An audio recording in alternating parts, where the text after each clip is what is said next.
see in Japan. Yoshinoya is a popular Japanese chain, and we had to go in and try it. It was the first restaurant that we saw, and we were starved. They had different types of flavors, but mainly it's rice with beef and the raw egg and vegetables on the side. Kenneth and I both ordered the same thing. As you see here, everything comes separate, and you mix in the raw egg with the green onions and add some soy sauce and some pepper as well on top.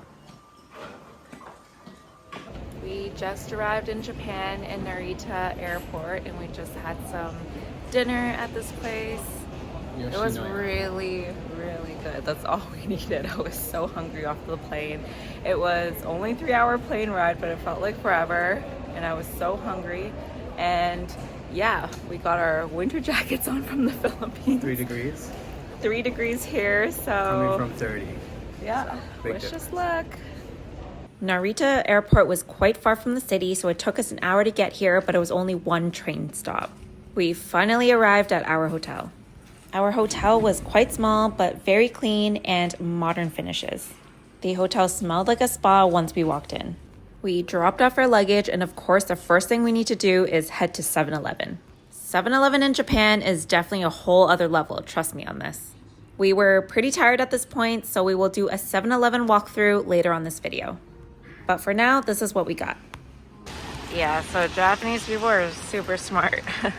They leave all the umbrellas outside, and they also give you these umbrella plastic covers if you need them. So he's gonna make a smoothie. So 7-Eleven has a ton of these machines where you can just make smoothies. They have hot water where you can make your own ramens and stuff. So right now he's just making a smoothie. And the barcode. And then the machine will know what kind of smoothie to make him.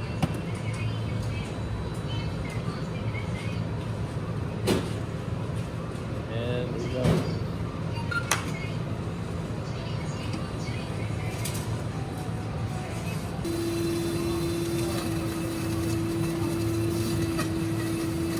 How's your smoothie? So good.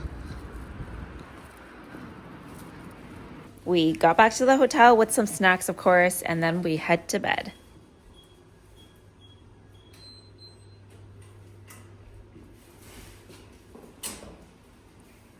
Yes, our room was super small, but Japanese people are able to use the space very efficiently and was able to cram everything in this small space.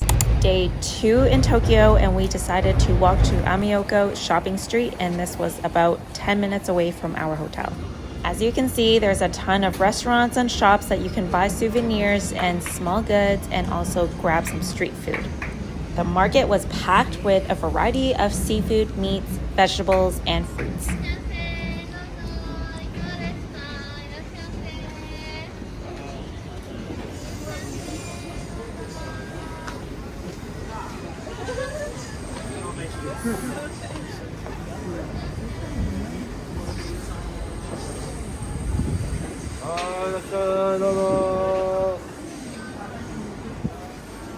We stumbled upon a Uniqlo store, so we had to go in, and this store was massive. It was about 4 floors, I believe, and there was a little flower market, which was the cutest thing at the front of the store.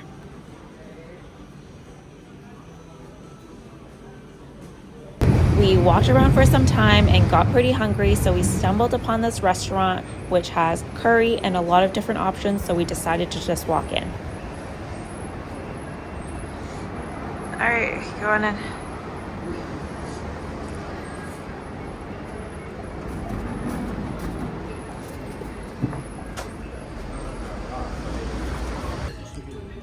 Just sat down to eat, and these are the menu options. So there's mainly katsu, grilled meats. Okay, so she's about to try her, that's called omurice, right? Yeah. That's pork? Yeah. So we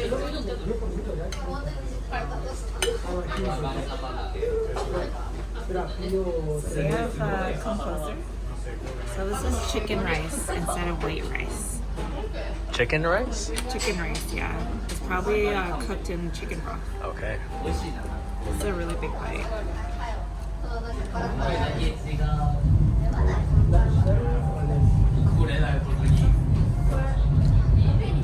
Good?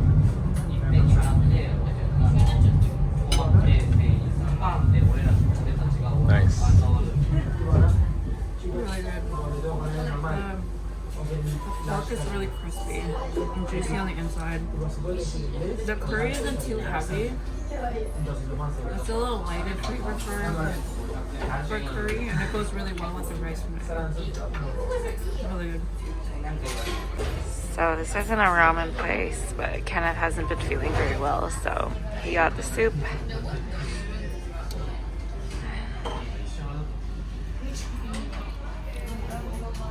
It's good. It looks light. That's good. Really hot though. Like it? Okay, just got to Asakusa. Just got off the train. Walked through this alleyway and then we got here. So it looks like it's a ton of restaurants and shops and stuff. There's a cute stationery store here. Kobe beef.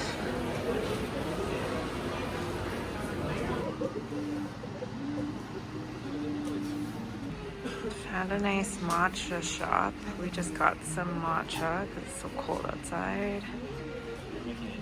Hey guys, we just arrived in Japan last night and this morning we slept so late. So we started the day pretty late. We went to eat and then now we're in Asakusa. We just got our matchas, just chilling here. I know it's a little bit late for an intro, but that's okay. Better late than never. Yeah. This morning was way too cold. There was no way we could have pulled out our cameras. It is what it is, but let's show you around Asakusa. Oh, you do? Oh yeah, you can't. And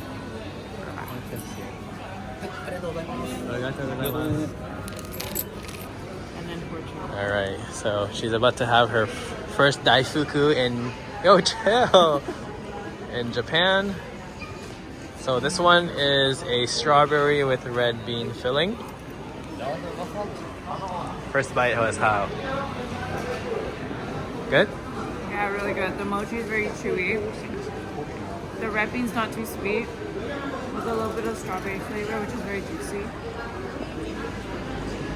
Really good.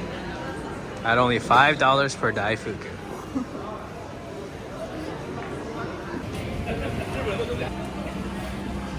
After a long walk, some snacks, and some distractions, we finally made it to Sensoji Temple. There were a ton of people that were dressed up in kimonos, which you can rent for about 50 to 60 Canadian dollars. That includes a hairdo, the kimono, shoes, and a purse. Definitely a must-do activity in Japan, but myself and Kenneth have already done this last time we came to Japan, so we decided to opt out for it this time.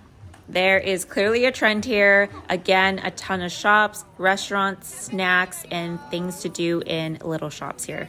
There were way too many options of snacks to try, but there was only so much I can eat. But this is one of the examples of the ones that I had to give up.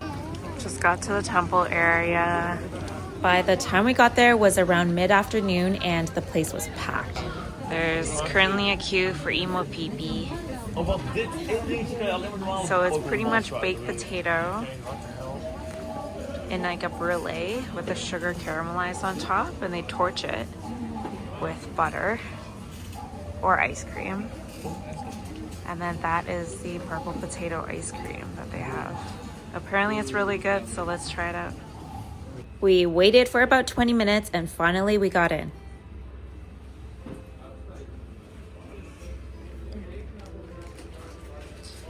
Oh, that's the ice cream machine.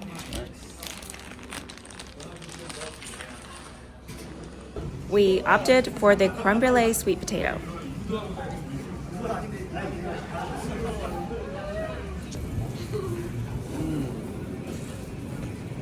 So good.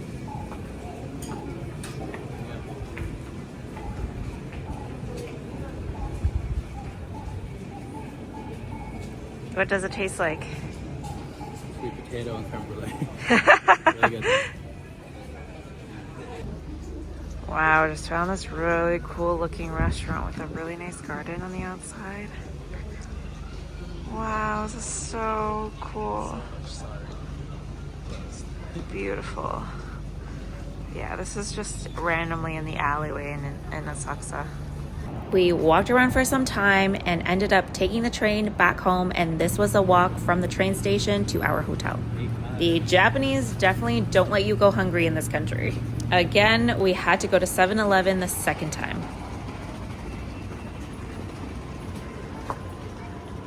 Ton of snacks. Ooh, look at the flavor of Pockies. Some matcha.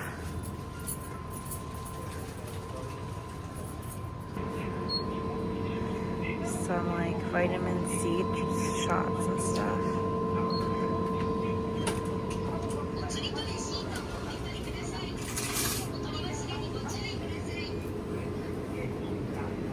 All the frozen dinners,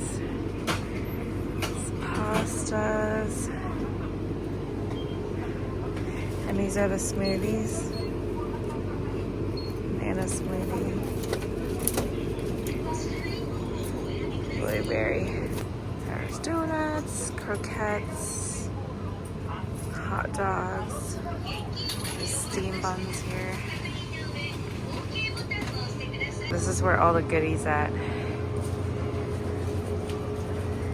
Egg sandwiches, yes. Well, this is half and half, but must try. I'm gonna get one. And there's all this hot food.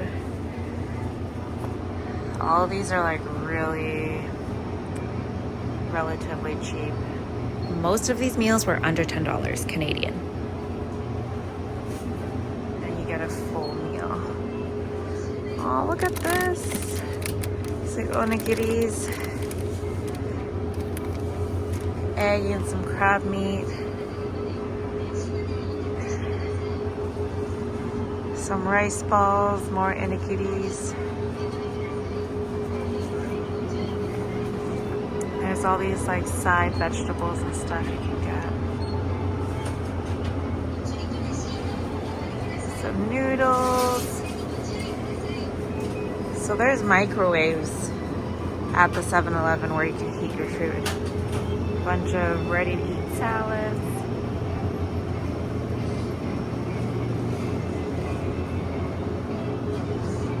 And all these like ready meals that you can just microwave and eat. Grilled fatty pork.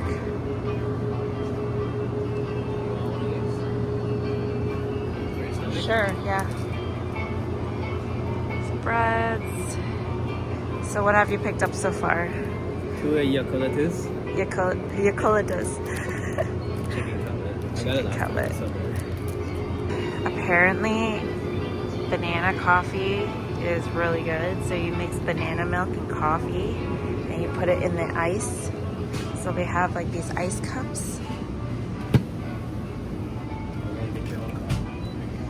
Yeah, so you can make your own iced coffee. Apparently it's really good, so I'm gonna try that. Correction, banana milk is actually popular in Korea, and we tried that in Korea in the next vlog. There's some soju. So we're comparing prices of soju. So in Philippines, it was like $2.50. Here is around like $3.50 Canadian for a bottle. So Philippines is still cheaper. Okay, there's more frozen food here. And then all the ice cream is here. By the cash register, there was a bunch of options for fish cakes, eggs, and other steamed snacks.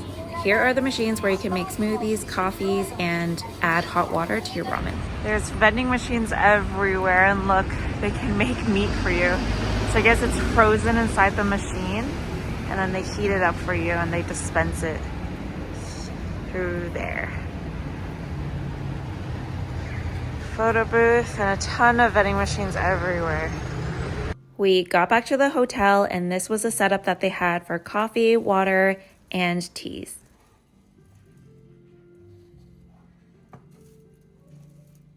They had a bunch of supplies set for you, and you can take as you need.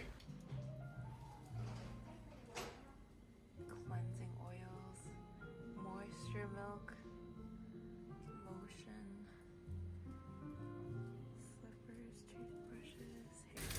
I got some soup.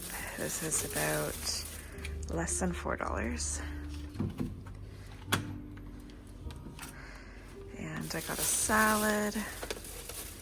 And this salad was about $4, $4.50.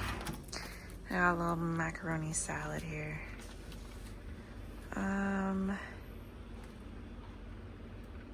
There's no price here. I'm sure it was like $2 or something. All right, and then Kenneth got this, I guess, katsu rice for about $4. And this ramen.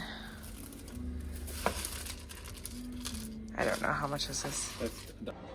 Okay, we are back at the hotel, and this is everything all microwaved and prepped, and this entire meal is less than $15.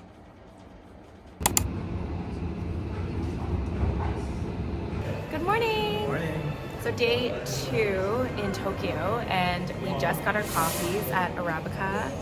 We just arrived at Azabudai Hills, and from the subway station, there's kind of an underground pathway, and that's where this is. And we also got some donut, which is what I really wanted to try, and there's obviously no line up here, so at least we got to try that, and we don't have to line up at the actual store. Donut is a popular donut chain in Japan, and apparently the lineups are very long. So tip for you, if you're going to be coming to Azabudai Hills, grab the donuts from the Arabica there instead. There were no lineups at all. He got the plain donut. Okay, try it.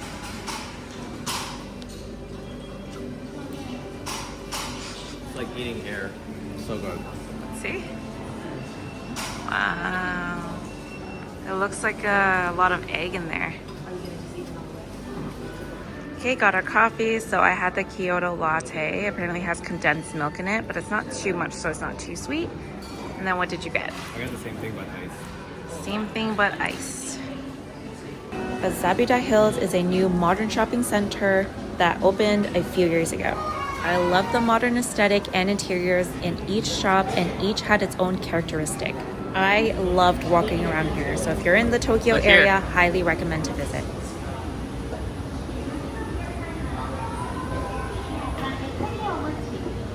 We came across the cutest mochi shop, and there were a ton of flavors and different types of designs.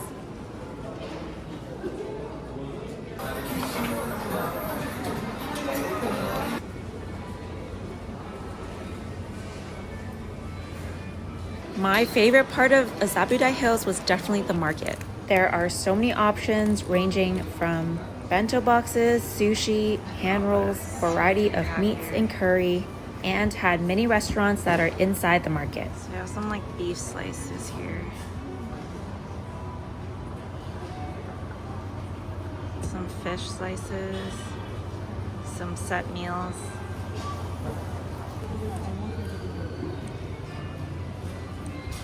That looks really good. $10 for all that.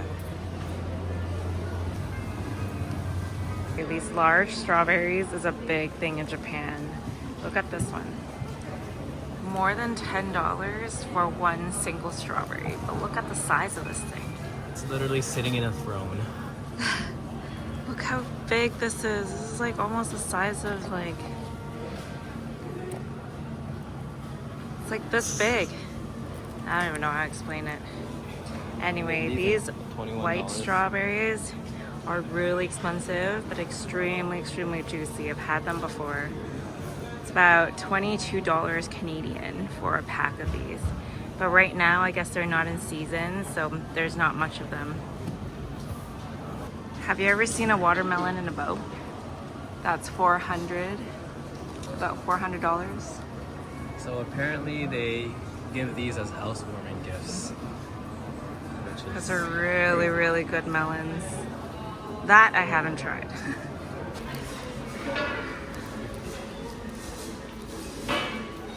Found the cutest little bento boxes at the market. And I'm not 100% sure what everything is, to be honest. But this looks like kind of like a shrimp croquette. This is like an octopus salad. This looks like a shrimp salad with some broccoli and some dressing. And this looks like a noodle cold salad with a little bit of carrots and some fish roe. This looks like a spring roll, like a cabbage with, I think, smoked salmon. Oh yeah, that is smoked salmon. Yeah, maybe some cream cheese in the inside. And this, I have no clue. I think that's tofu. Yeah, either tofu or some sort of meat with some sort of sauce. And then we got a side of karaage as well. And yeah, this wasn't the most cost efficient, I guess. It was a little bit more expensive than other foods that we've tried so far, but pretty much this was about $12 for each of these bento boxes. And then I think the karaage was how much? $6, I think. About $6. So yeah, but it's very cute. I like the layout of everything. All right, let's eat. Let's try it. After lunch, it was time to head to TeamLab Borderless. A quick tip for you, make sure you order these tickets in advance. They book up fast and you don't want to miss out. Whoa, so cool. TeamLab gives you an immersive digital art experience that doesn't have a floor plan, and you move from room to room, and each of the art designs changes as you go. We spent about 3 hours here, which was unexpected, but this was one of our best experiences in Tokyo. Highly recommend this.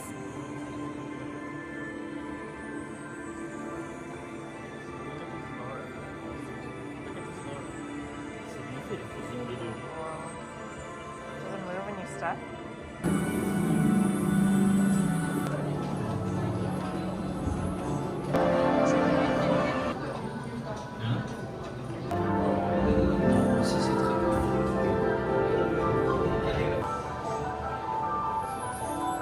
This room was by far my favorite. The light in the globe changes, which gives the room a lot of dimension, and it changes color while you're in the room for longer.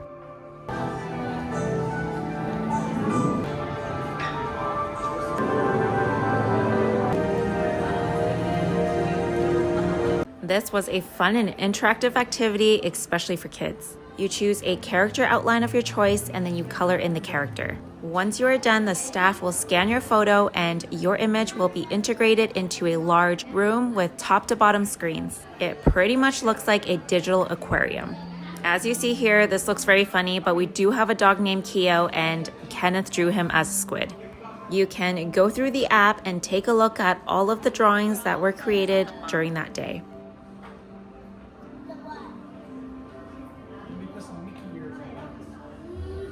Oh, these are other. Oh, I have to go get a scan. This was definitely very creative and interactive, especially for kids. As you can see here, the image is projected onto the screen, and once it enters the screen, it will blink, blow you kisses, cry, and run away if you touch it. We obviously didn't bring our dog onto the trip, so this was very fun and memorable. Do not leave Team Borderless without doing this. There is a tea room integrated inside TeamLab Borderless, and it is a digital art tea room experience. The room is completely pitch black, filled with digital flowers across the tea room.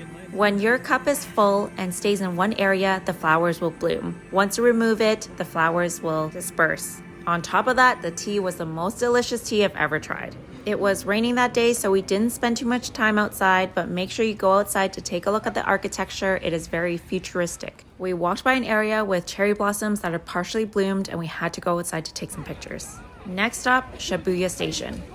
We decided to go up to the Shibuya Sky Tower since so many people recommended it. But unfortunately, we went on a wrong day. It was raining and the rooftop patio was closed. Nonetheless, we did get some views in the observation deck. This was the best part of Shibuya. We came across this random restaurant when we came down the elevators from Shibuya Sky and saw a display of small dishes, and we had to go try.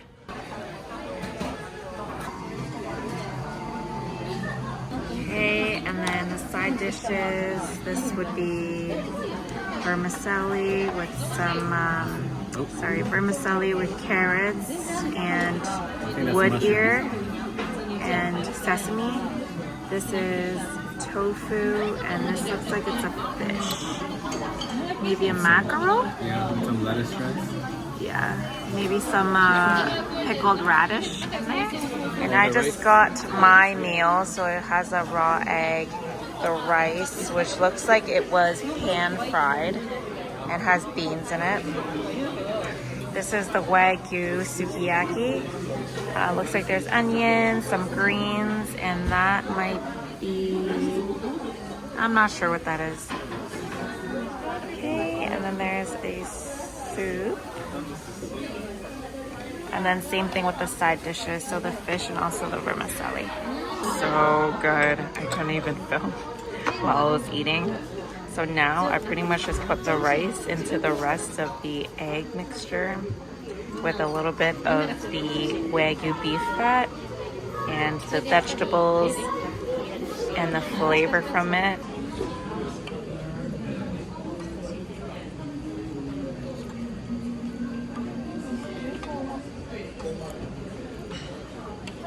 Oh, so good. All of the Wagyu flavors also in the rice. So good. Don't forget to visit the basement floor where there's so many options of small goods that you can get. We were on a Daifuku craze, so you already know that we had to get it. We just got to Akihabara, and all of these buildings are just floors of games. So this is Anime Street. So we're gonna go in this one now. And I don't even know how many floors this is, but it's pretty much all arcade games. And there's some hardcore gamers out in Japan.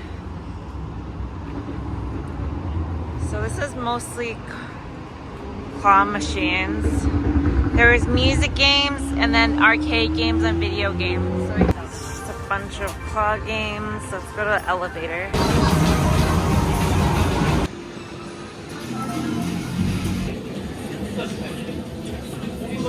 We decided to stay in the music floor and Kenneth is just getting some change. They provide sanitizers and a basket for all your things.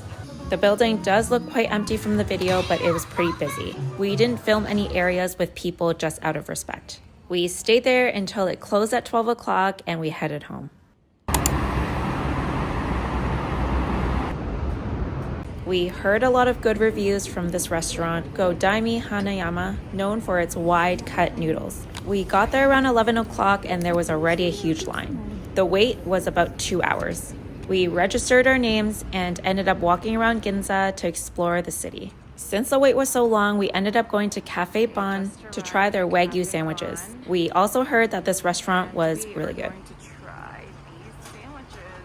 The meals are quite simple here. It comes in a set with a sandwich and a salad, and a tea as well. Here, they're making their patties from scratch. We opted for the Wagyu half-size sandwich just because we were going to eat. To be honest, I was quite disappointed. The meat was not melt in your mouth and definitely overpriced.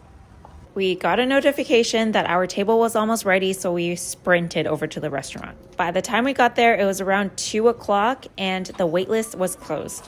If you want to try this place, make sure you come early.